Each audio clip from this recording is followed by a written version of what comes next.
Hai semua, welcome back di Ice Podcast. Balik lagi sama gue Melina Alfianita.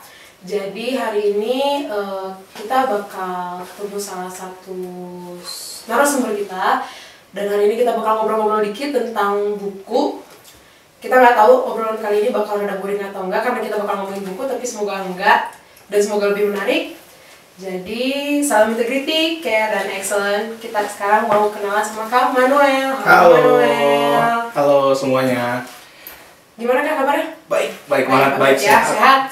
Sehat. Oke, Kak Manuel ini dari apanya Maranatha nih? Bagian mana yang Maranatha? Oke, saya dari bagian layanan umum dan teknologi dari Perpustakaan Universitas Kristen Maranatha. Perpustakaan lantai 6 ya? Betul, lantai 6 sampai 7 GWM, teman-teman kalau mau datang bisa langsung aja. Silakan mampir ke lantai 6 dan lantai 7. 7. Oke. Jadi hari ini kita mau ngobrolin apa nih? Buku. Benar, buku. Tapi apa? buku yang sangat-sangat menarik sih, terutama buat kita semua ya. Ini buku lintas generasi, semuanya pasti bermanfaat deh buat kalian semua. Semua kalangan ya bisa Semua baca. kalangan. Nggak seboring apa yang saya pikirin berarti. Betul. Oke. Apa bukunya? Bukunya kita akan bahas hari ini judulnya Atomic Habits. Atomic Habit. Maksudnya Ya. apa tuh? Jadi Atomic Habits ini buku yang menekankan kalau hal-hal kecil itu bisa mengubah banyak hal. Hal-hal kecil, kebiasaan itu benar-benar bisa merubah. Wah, banyak deh. Apalagi sekarang kita tuh secara nggak langsung itu punya kebiasaan-kebiasaan yang receh, yang buruk, ya, lebih nggak produktif lah. Iya, negatif things lah ya. Jadi kita melalui buku ini kita diajarin bahwa dalam merubah mindset, merubah kebiasaan, kita harus mulai dari hal kecil. Maka nanti akan punya butterfly effect sampai ke hal-hal yang lebih besar. baik ya. Oke, sebelum kita lebih lanjut, kenalin diri kakak dulu dong, latar belakangnya apa. Soalnya dari tadi tuh ngomongnya ternyata enak banget. Nah, ternyata ini latar belakangnya tuh dari mana sih asalnya gitu. Oke, aku hanya mahasiswa biasa dulu. Mahasiswa biasa. Yang aku dari Universitas Padjadjaran. Latar belakangnya memang kuliah ilmu perpustakaan dari Unpad Fakultas Ilmu Komunikasi, dan ya bekerja juga akhirnya di perpustakaan karena perpustakaan masuk komunikasi dulu Pak. betul. Oke, pantesan ya. Oke, ngerti. Oke, siap. Oke, Atomic Habit. Berarti dari namanya aja udah kelihatan ya. Atomic berarti hal-hal yang kecil, partikular gitu ya. Betul, yang simple, yang remeh-remeh, tapi kalau kita nggak ignore itu, kita menganggap itu penting, nanti suatu saat akan benar-benar membuahkan hasil. Iya, betul. Tapi kayak kasih dong alasan kenapa kita harus baca buku ini, dan apa sih yang bisa dijual buku ini sama kita sebagai pembaca? Oke, mungkin aku lebih enak ceritain dari gimana aku tertarik sama buku ini lah ya. Boleh, iya, bisa bilang. Oke, jadi sebenarnya saat itu aku lagi bekerja seperti biasa. Jadi kalau di perpustakaan itu harus kayak menginput buku yang baru masuk. Iya, data-data ya. Iya, kita harus data-data, kita harus betul. Make sure ini siapa ya, pemberian dari siapa, atau ini hasil dari purchasing atau segala macam. Nah, setelah lagi data-data itu aku ngeliat, ini buku apa nih? Atomic Habits. Kayaknya menarik karena aku merasa, aku kan kalau sebagai pustakawan aku tuh paling suka ngeliat kayak penggalan buku pertama, sinopsisnya di belakangnya juga. Jadi aku pas lihat, ini kayaknya cocok banget sama aku ya. Kayaknya aku mikir, selama ini kayaknya emang aku tuh buruk kebiasaannya. Aku tuh kayaknya banyak ignore hal-hal yang kecil, nggak produktif. Contoh nih ya, contoh aku kebanyakan buka sosmed. Misalnya itu padahal semua orang ngelakuin itu nggak sih? Iya. Tapi ternyata ini menurut buku ini ternyata ini tuh nggak bagus gitu. Ternyata kita bisa mengalokasiin segala sesuatu itu jadi sesuatu yang lebih produktif. Itu misalnya. Iya, betul. Jadi aku langsung tertarik. Jadi misalnya kalau udah aku senang, aku ambil buku itu, aku baca. Padahal sebenarnya buku itu belum dipajang, belum di display bagus, tapi aku colong baca. Iya, betul. Jadi akhirnya aku belajar banyak dari buku itu. Nanti kita akan bahas bareng-bareng apa kira-kira isi buku itu. Iya, tapi kayaknya menarik banget gitu. Kalau aku kan tipikal orang kalau misalkan ngeliat buku tuh, apalagi dengan dasar pemikiran yang rada aneh gitu ya, kalau udah baca Atomic Habits ini apa kebiasaan meledak atau apa? Oh, meledak-ledak atau gimana? Iya. Tapi ternyata setelah dengar tadi dikit, oh iya benar juga, ternyata kebiasaan kecil yang biasanya kita lakuin dan biasanya orang lakuin dan dianggap biasa, padahal kalau kita alokasiin ke satu hal yang lebih positif ternyata lebih better hasilnya. Betul. Kayak buka sosmed terlalu lama gitu kan, Wah, tiap kacau. berapa menit buka, padahal gak ada yang ngecengin, gak ada yang ngedekin, gak ada apa-apain, gak post juga kagak kan ya. Bener banget. Oke, emang siapa sih penulis buku itu dan apa dibalik buku itu, siapa sih yang buat buku itu? Sebenarnya buku ini ditulis, sebenarnya dia cukup terkenal ya, namanya James Clear. Dia buku ini baru setahun dan dia sudah masuk New York Times bestseller. Oh, terjemahan bukunya? Ini terjemahan, ini buku terjemahan. Iya. Untuk profil lebih lengkapnya kalian bisa langsung lihat aja di jamesclear.com, dia punya website sendiri dan dia punya newsletter yang sangat unik di websitenya, yaitu newsletter Trituan. Kalian bisa langsung lihat aja. Apa itu Trituan? Jadi dia bikin sesuatu, pokoknya poin 3 poin, 2 poin, 1 poin. Jadi isinya tuh tergantung tema apa yang dia bawakan. Jadi lebih ke newsletter singkat. Oh, jadi dia mengumpulkan, mengemas informasinya bagus banget. Kalian langsung bisa check it out di jamesclear.com. Semuanya lengkap di situ. Kayaknya di ranah literatur ini lumayan terkenal, James Clear. Lumayan terkenal, tapi dia baru ngehit buku ini, yang benar-benar terkenal baru buku ini sih. Cuma dia memang udah terbiasa kayak berbicara, seminar, dan menulis di blog-blog gitu. Cuma ini buku yang paling larisnya gitu. Oke, sekarang kita ambil berisi bukunya ya, apa yang akan dapat selama mencuri-curi isi buku itu. Boleh, silakan. Apa yang udah Kak Manuel dapat dari buku itu yang dan udah nyata gitu hasilnya? Nyata ya, banyak banget sih. Jadi di buku ini sebenarnya lebih ke bagaimana dia ngasih saran sih, lebih ke banyak poin-poin dari sesuatu yang kita nggak sadari, tapi dia ungkap di situ. Dan itu ternyata pas kita baca, oh iya bener nih, ini realita. Contoh ya, misalnya kan kalau di sini dia menekankan tentang kebiasaan yang bisa mempengaruhi kita, yang bakal jadi habit nantinya. Karena memang semuanya itu terjadi karena kebiasaan kita sih. Kayak misalnya kita mau jadi orang pintar misalnya, atau rajin, kita nggak bisa langsung kan? Betul, ada prosesnya. Kita proses, nah proses itu adalah sebuah kebiasaan. Tapi ada yang bagus sih di buku ini, yaitu menjadikannya terlihat.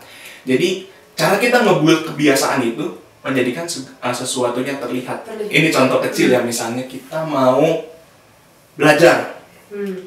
Gimana sih caranya biar kita mau belajar gitu? Kita justru harus mensupport sesuatu hal supaya ada di genggaman kita. Contohnya, misalnya kita set up buku-buku baik yang akan kita pelajari misalnya di meja belajar. Itu secara nggak langsung, remeh sih, cuma secara nggak langsung. Kita nanti misalnya lagi duduk, lagi buka HP, kita lihat bukunya, saatnya belajar nih. Kita belajar kayak gitu. Benar. Jadi itu salah satu yang di buku ini tuh banyak trik-trik kayak gitu. Bagaimana nge-hack otak kita supaya kita tuh menjadikan sesuatu kebiasaan kita. Itu salah satunya. Masih banyak lagi di buku itu contoh-contohnya sih. Kayak only by little things, tapi kayak impact-nya tuh lumayan. Betul. Bener, kayak buku di display di ruangan, di meja belajar. Kalau misalkan kita mau belajar tapi ternyata nggak ada buku, cuma niat doang ya percuma gitu ya. Ternyata ada hal yang harus kita lakukan dulu gitu untuk menunjang si kebiasaan yang mau kita lakuin itu. Betul. Oke. Terus ada lagi, kan tadi aku bilang menjadikannya terlihat ya. Ternyata di buku ini salah satu teori lah di buku itu ya, teori. Ternyata penulis nggak cuma mau mengimplementasikan ini, dia bikin reverse teori, kebalikannya, menjadikannya tidak terlihat. Contoh misalnya, kita mau belajar sama ya, mau belajar, tapi kita menjauhkan distraksi. Apa tuh, gimana? Handphone misalnya, kita taruh, misalnya meja belajar ke sini, handphone lempar kasur gitu ya.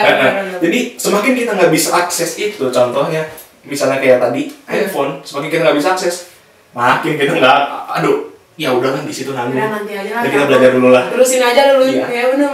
Dan menurut beberapa survei di buku ini memang walaupun tingkatnya hanya 5-10%, tapi ini sukses. Tapi untuk rasio 5-10% ini kan kalau diterapkan ke orang banyak itu besar gitu. Besar lumayan ya.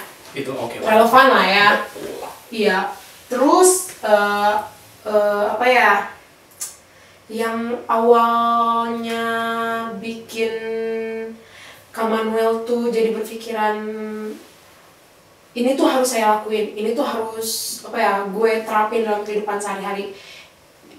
Emangnya kayak biasanya kan aku dapat dari buku-buku itu ada 2 jenis buku yang biasa aku baca.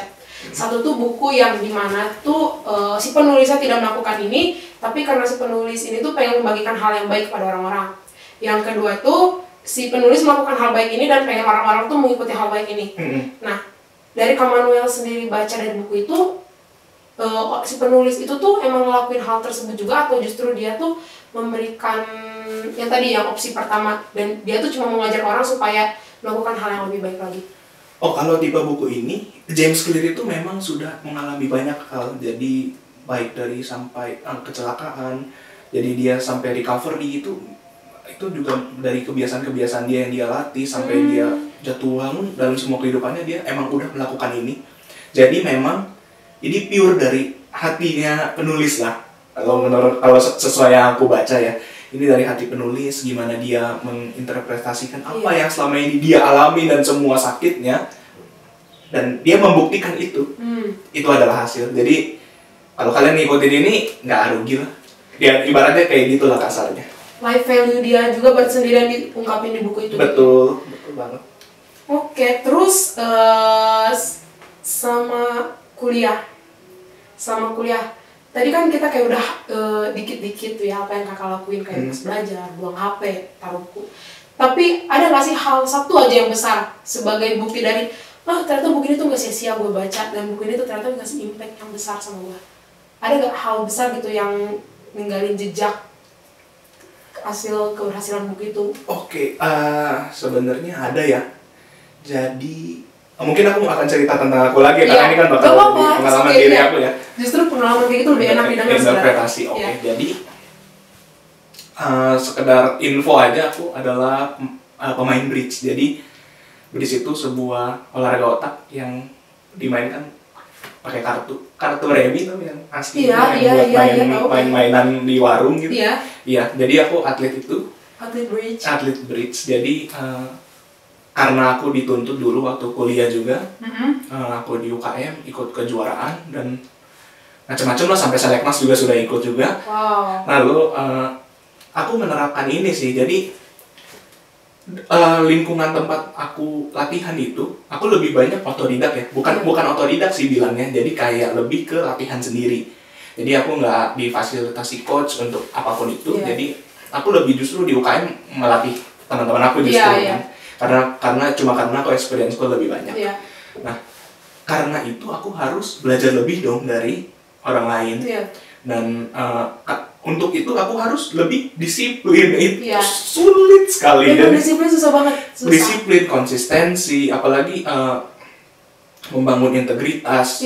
Aku harus punya apa yang orang lain nggak punya, itu susah banget. Apalagi sesuai ICE inilah juga integrity. Aku harus membiasakan juga. Jadi aku dari buku ini aku belajar tentang kebiasaan-kebiasaan kecil, seperti contoh misalnya aku setelah kuliah aku masak diri aku latihan. Kan kalau di BRIS itu bisa online latihannya ya, bisa latihan online, bisa lawan AI, robot gitu. Jadi aku belajar juga baca buku. Yang aku terapin itu ada salah satu tema dari buku ini, yaitu teori 2 menit. Teori 2 menit. Jadi di James Clear juga mengemukakan di buku ini, teori 2 menit itu adalah kita misalnya ingin melakukan sesuatu. Kita ingin melakukan sesuatu, kita lakukan itu dalam 2 menit, habis itu stop. That's it. Jadi misalnya aku main, 2 menit stop. Setelah aku lama begitu, misalnya hari pertama, misalnya yang nggak usah 1 hari lah, misalnya jam 12 siang aku latihan 2 menit, stop. Jam 6 sore aku latihan lagi, stop. Lama-lama, seminggu itu berjalan, ya ini cuma 2 menit, nambah, sampai aku latihannya benar-benar parah banget saya waktu itu. Tapi dimulai dari 2 menit gitu ya? Dimulai dari 2 menit, we start from 2 minutes, jadi jadi semakin lama, kita semakin mencari lebih, apa sih ini kok cuma 2 menit sih? Kayaknya gue bisa lebih lama dari ini, kayaknya gue bisa nih. kalau gue lebih lama dari ini, output yang gue hasilin apa ya? Jadi kita makin perasa, kita makin dibakar. Tapi ya itu susahnya mulainya. Bener. Mulainya. Niatnya itu loh. Ngebangun niat itu susah banget. 2 menit itu kecil, tapi Iya. kamu mau nggak mulai? Iya. Tapi ketika kamu mulai, itu pasti bakal bermanfaat banget. Itu aku ngerasain sih. Jadi aku benar-benar dapat impact-nya dari situ. Aku konsisten, aku latihan, dan aku udah mulai ngambil buahnya justru sekarang. Gitu. Niat konsisten dijalanin aja ya. Betul. Salah nih, bukunya baru dikasih tahu sekarang. Karena dari kemarin gue belum lulus harus dibaca. Sumpah emang bener, kayak dulu sebelum waktu masih di UKM, kayak pertama banget turun lomba jadi pembicara pertama itu di dunia perdebatan tuh kayak bebannya itu dimana kita tuh harus ngasih impression pertamanya. Betul. Tim tuh kayak gimana nih? Iya betul. Gue tuh bakal jadi tim yang rada centil, tim yang rada galak, atau tim yang selengean atau yang gimana gitu. Dan disitu tuh kayak selalu dikasih tips-tips dari cutting, dari coach, kayak coba tonton diri lu sendiri di kaca gitu. Awalnya kayak apaan sih? Lo butuhnya tuh pelatihan yang langsung gitu. Ternyata enggak gitu. Cobain di kaca, soalnya kamu ngeliat diri kamu sendiri. That's it. Oh iya, pas ternyata Hamin berapa itu baru dicobain. Jadi sebelumnya tuh pengennya tuh yang langsung diajarin, langsung. Tapi ternyata enggak seampuh yang diomongin cutting-cutting kayak latih diri kamu di kaca, lihat diri kamu udah sebagus apa dan apa yang perlu kamu perbaikin. Ternyata awalnya aku ada di pikiran kayak enggak, menurut gue lebih cocok diajarin langsung. Tapi setelah ngedengar pendapat orang dan cobain jalanin aja dulu, ternyata bener. Oh iya bener, gue ngeliat di kaca kayak salah nih pembukaan gue harusnya kayak gini. Ternyata kurang ekspresinya nih, gue harus kayak gini. Ternyata kayak kalau kita nggak ngejalanin, tapi bener kayak niat, konsisten. Betul. Itu tuh keys banget gitu dalam ngelakuin hal-hal di hidup yang fana ini gitu ya. Sumpah salah banget nih buku baru muncul. Ini buku udah lama. Sebenarnya belum. Buku ini baru 2 tahun. 2019 dia launching. Di GSG Lantai 6 ada? GWM? Ada, tapi tunggu di display ya, masih diproses. Masih proses tapi ya kan pengen ikutin jejak juga baca-baca. Iya benar. Nanti ya. Siap. Sumpah ini kayaknya bagus banget gitu, dan biasanya gue bukan tipe pembaca buku gitu kan, meskipun aku anak hukum, tapi kayak apaan sih literatur tuh sekarang udah bukan tentang buku doang. Iya. Ada banyak bacaan-bacaan jenis lain yang lebih gampang dan lebih ringkas gitu dibandingkan buku yang harus ilir mudik dulu kemana. Betul. Ternyata intinya cuma cuek di ujung. Apaan sih gitu kan. Iya. Tapi kayaknya ini cukup menarik buat dibaca. Sangat. Setelah tadi dengar kan, apalagi ini tuh diberikan oleh orang yang ilmu perpustakaan gitu. Ilmu komunikasi. Ya emang kayaknya ini harus dibaca, dan buat teman-teman juga kayaknya emang harus baca ini. Harus baca banget sih. Kalau buat ngebenerin diri ya sedikit demi sedikit. Betul, kalau mau self improvement teman-teman itu harus banget baca ini, karena benar-benar banyak nih yang ditekanin hal-hal yang ini tuh aku nggak kepikiran kok bisa di sini. Si penulis ini tuh ngeh gitu ke hal ini, padahal selama ini gue hidup gue nggak tahu hal ini. Benar banget. Bener ya, sumpah. Pengen ketemu sama James Clear. Pengen punten Pak, makasih banget kayak gitu. Iya benar banget sih, Sumpah. dia emang kece banget. Kalian harus baca banget sih buku ini. Harus baca. Tebalnya berapa ratus tuh? Biasanya itu tuh yang di-aware sama orang-orang. Tebalnya segimana, dan looknya kalau bacaan semua pada angkat tangan biasanya. Sayangnya iya, tapi gini. Sebenarnya kita kalau baca buku itu jangan sampai terpaku sama waduh banyak tulisannya nih. Jangan. Capek di awal baru lihat judul dan lihat tebal. Iya. Besok lagi aja. Ya, nah itu kelemahannya. Jadi sebenarnya kita kalau baca buku kita coba latihan fokus di konten. Jangan kita lihat dulu gitu panjangnya. Lagian kalau misalnya panjang juga, ya misalnya kalian baca nih, kalian nggak mengerti, it's okay, just lewatin aja gitu. Tapi nanti kan bisa dibaca ulang atau apapun, jadi masih oke lah. Jadi jangan terlalu terpaku sama si banyak tulisannya, tapi tetap harus kita fokus ke konten. Iya sih, emang bener, kayak ada hal di buku yang nggak bisa aku dapetin dari literatur lain. Misalnya kayak gini, apa sih, kosakata baru, kayak gitu tuh penting, kayak di proceeding, di yang lain-lain. Dia tuh singkat, tapi kayak ini kalimat yang biasa gue temuin. Tapi kayak di buku tuh ada kalimat-kalimat yang diselipin oleh penulis yang gue baru tahu, oh ternyata kalimat yang biasa kita sebutin tuh ada kalimat penggantinya yang kayaknya tuh lebih estetik untuk, dan orang-orang tuh kayak gimana ya, kayaknya orang-orang bisa nganggap gue kalau gue ngomong itu kayak filsuf gitu kan. Iya. Kayak keren banget gitu. Lebih baku, lebih KBBI banget gitu kan. Lebih banget kayak. Betul banget. Kayak gitu-gitu sih biasanya yang didapetin dari buku yang nggak bisa didapetin dari literatur lain. Oke, terus apalagi ya yang bisa emang kayaknya harus baca ya. Bener banget sih, cuma ada satu pelajaran yang benar-benar aku bagus banget lah, terutama buat yang muda-muda ya. Sebenarnya kita itu terkadang suka gini, sadar nggak sih kalau kita itu maunya yang langsung loncat ke panggung besar. Simpel bener, iya. Itu sebenarnya salah banget. Kita cenderung anak muda maunya, apalagi karena pengaruh-pengaruh kan. Salah satu di buku ini juga yang ngasih tahu kalau salah satu pembentukan kebiasaan itu adalah pengaruh dari orang lain. Iya. Waktu itu ada ilustrasi lucunya, misalnya ini jari aku ya nih, bisa jari aku, ini ada 3 jari. Jadi salah satu psikolog di buku itu bilang, maksudnya ini eksperimen seorang psikolog. Jadi ada orang random siapapun dimasukin ke suatu ruangan sama influencer. Seperti semacam influencer actor gitu ya. Kalau di bukunya dibilangnya actor. Jadi misalnya dia ngasih 2 kertas, ini angkat tangan gue kertas ya. Ini ada garis panjangnya 5 cm. Ini di kertas keduanya ada garis yang telunjukku ini 5 cm, sisanya misalnya bukan 5 cm. Ya, oke. Nanti diminta orang-orang itu ngukur, terus dicocokin. Ada yang sama nggak dari sini? Ya kan? Semua orang pengukuran pertama bilang ada yang sama. Telunjukku sama. 5 cm. Oh, ya. Tapi ketika percobaan kedua, influencer itu diminta sama psikolognya untuk bilang kalau yang tengah ini sama ini. Iya. Sampai percobaan ke-7, ke-8 atau ke-6 gitu. Semua orang ngikutin bahwa ini sama yang ini. Yang tengah.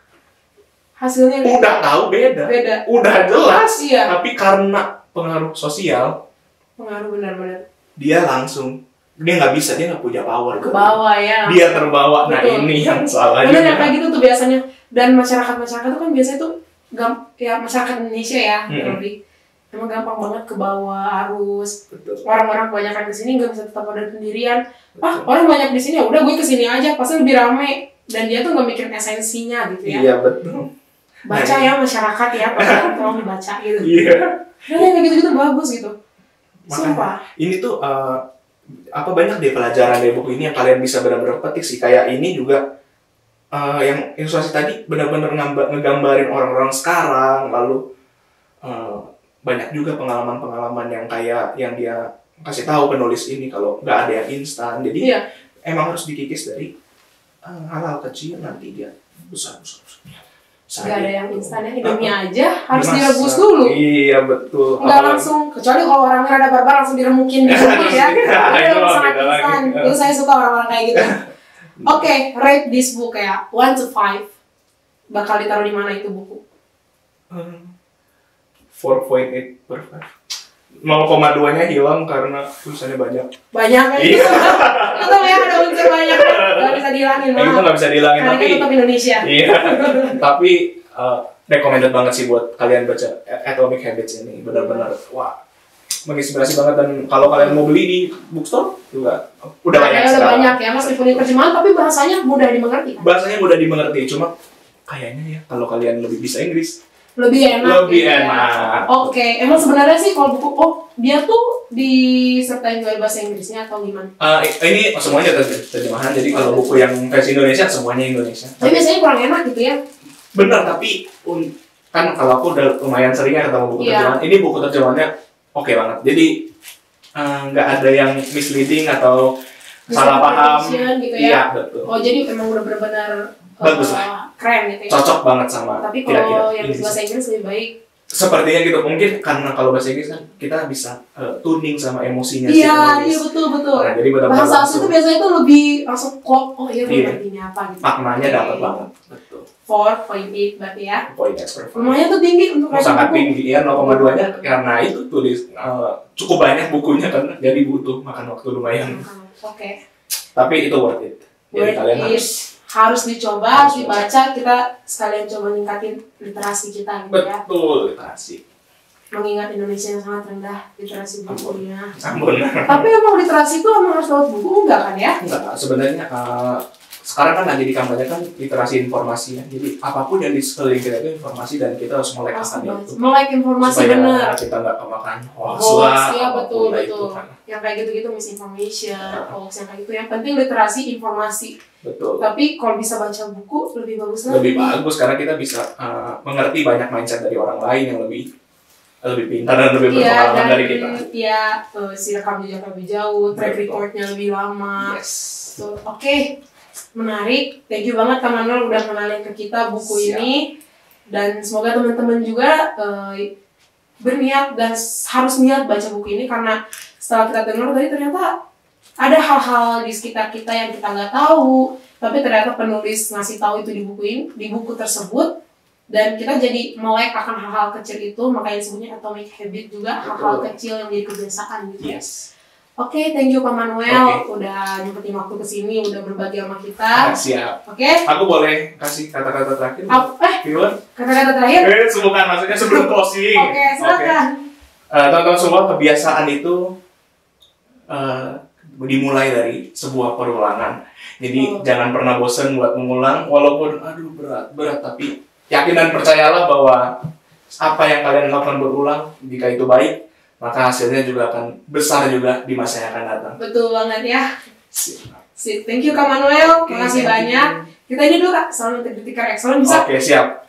Hitung ya. 1, 2, 3. Salam integrity care and excellence. Thank you Kak Manuel. Bye. Bye semua. Thank you, Melin. Yo.